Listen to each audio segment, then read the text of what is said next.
Ramaya Ramabhadraya Ramachandraya Vedase Raghunathaya Nathaya Sitaya Pateye Namaha. Ayodhya Kand, chapter number 88, Bharata's lament. In this chapter, we are going to see how Bharata laments the condition of Rama and Sita and Lakshmana. Verses 1 and 2.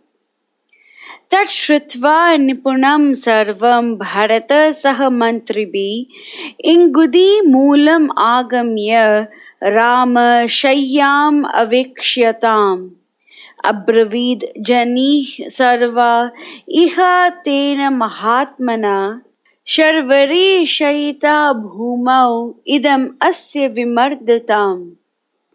Bharata and his ministers listened to him with eager attention, and proceeding to the foot of the Ingudi tree, beheld the rude bed on which Rama spent the night.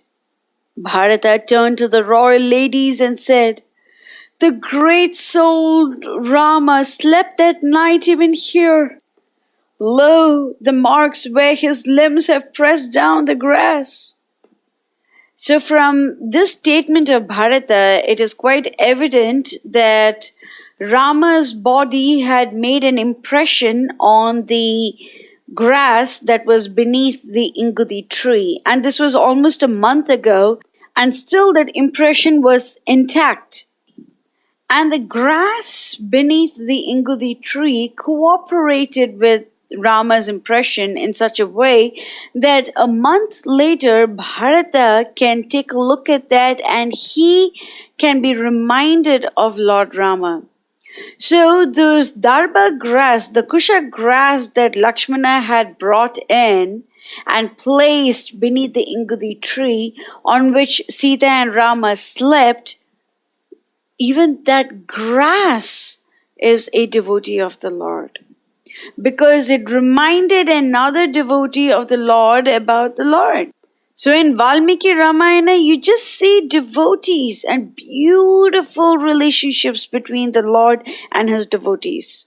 So those grass serve the Lord under the Shanta Rasa, in a very passive rasa. The grass is saying, "Oh Lord, you can sleep on me." And they remain in that same position just so that Bharata is inspired by seeing them. And this is the beauty of the devotees in Valmiki Ramayana. Bharata calls Rama as Mahatmana, the great hero, the magnanimous one, the high-souled one, because he cannot believe that Rama, whom he had known, being brought up in the lap of every comfort and luxury, was now sleeping on an ordinary grass bed. Verse 3. Mahabhaga kulena mahabhagena dhimata jato dashratena urvyam na Rama swaptam arhati. The world boasts not of a purer and nobler lineage than that to which Dasharatha belonged. He towered aloft over all others in intellect, wealth, and power. Who would ever predict such a miserable fate for the son of that mighty emperor?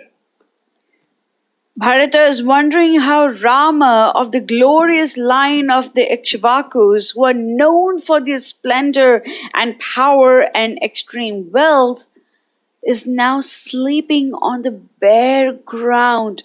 How is that possible for him to do so? Verse 4. Ajino uttara samstirne vara astrena samchaya Shayitva Purusha Vyaghra Katam Shete Mahitale. How did Rama bring himself to stretch his limbs on the bare ground? He who has been accustomed all his life to recline on couches and divans, splendidly upholstered with the skin of the antelopes. Verses 5, 6, 7, 8, and 9. प्रासाद अग्र विमानेषु वल्लभीषु च सर्वदा हैम राजत भौमेषु वर आस्त्र रणशालीषु पुष्प समचय चित्रेषु चंदन अगरु गंधीषु पांडुर अभ्र प्राकेषु शुक संग ऋतेषु च प्रासाद वर वर्येषु शीत वत्सु सुगंधिषु उषित्वा मेरुकल्पेषु कृत कांचना भीतिषु गीत वादित्र निर्घोषैर वर आभरण निस्वनै मृदंग वर शब्दै च सततं प्रतिबोधिता बन्दिभिर् वन्दिता काले बहुभिः सुत मागधै गाथभिर् अनुरूपाभिर् स्तुतिभिर् च परन्तपा. The walls and the floors of his rooms, built on high terraces in summer and under the ground in winter, are inlaid with gold and silver. Carpets and rugs of rare and exquisite workmanship cover the ground. Costly exotics and rare flowers, carefully grown, meet us at every turn. The air is heavy with the perfumes of sandal, aloes, and other fragrant substances. Birds of varied hue and lovely plumage sing sweetly all the while. Experts in dance and song ever await his pleasure. From a distance, they look very much like the peaks of Mount Meru, or a fleet of airships, or a bank of white clouds. Cool in summer, warm and snug in winter, the sleeping apartments of Rama leave nothing to desire. The sweet strains from the golden-throated singers and the ordered music of veena and drum fall softly on the waking ears, while the eyes of the sleeper open upon lovely visions of Apsara-like girls dancing in mazy evolutions. Women flit here and there like glimpses of paradise, filling the rooms with the sweet chimes of gold and silver bells attached to their anklets, girdles, or bracelets. Bards and minstrels, heralds and panegyrists awaken Rama with apt and ingenious praise. Some proclaim his lofty titles, some call the people to order and attention, some describe in noble stanzas the wonderful deeds and famous exploits of the kings of the Ikshvaku race. This is actually a description that we have already seen in the first chapters of Ayodhya Kand, and Bharata is repeating them over here right now just for us to understand that the person who came from such opulence and from such splendor had no qualms in sleeping on kushak grass beneath an ingudi tree. So even now, Bharata is showing the Bhagavan qualities of Rama.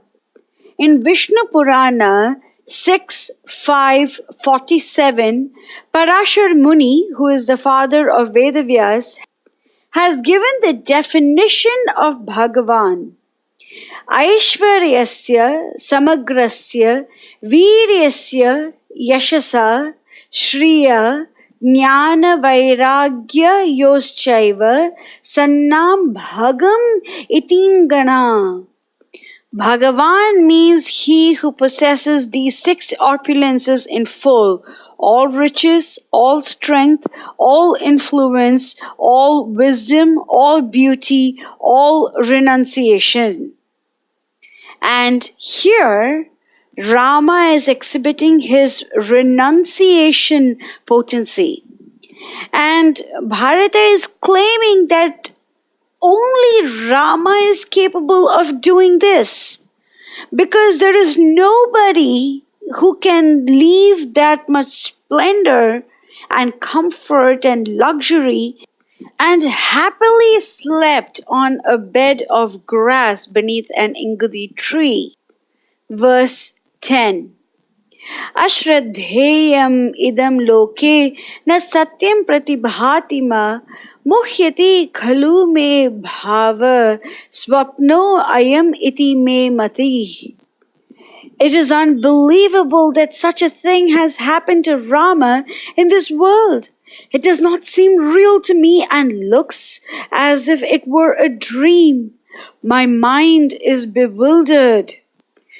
Bharata uses the term muhyati khalu, that is, it is indeed bewildered, to show his state of mind or bhava. Bharata is dazzled by the various qualities of Rama, particularly his quality of renunciation, and at the same time his heart is just bursting with sorrow that beloved brother is now sleeping beneath the ingudi tree, and he is wishing that this were all just a dream. So you see a very beautiful dichotomy in Bharata's mind. On one side, he is bewildered by Rama's potency, and in another way, he is extremely sad that Rama is suffering in the forest. So these are the two different emotions concerning Lord Rama. Verse 11. Na nunam daivatam kinchit kalena balavataram yatra dasharati ramo bhumau evam shayita saha. Dasharatha's son Rama had to rest on the ground. This would admittedly mean that no divine power is mightier than time. In Bhagavad Gita 11:32, it is said, Shri Bhagavan Uvacha Kalosmi Lokakshaya Krit Pravriddo Lokan Samahartum Iha Pravritta Ritepi Tvam Na Bhavishyanti Sarve Ye Vastitha Pratiyankeshu Yodha. The Supreme Personality of Godhead said, Time, I am the great destroyer of the worlds, and have come here to destroy all people. With the exception of you, the Pandavas, all the soldiers here on both sides will be slain. On the surface, it may seem as if Bharata is referring to the awesome potency of time that has the power to destroy what we think is normal.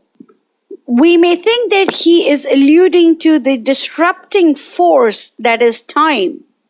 However, we should remember that there is no difference between Rama and Krishna, and if Krishna says that Kalosmi, that means that Rama is time himself.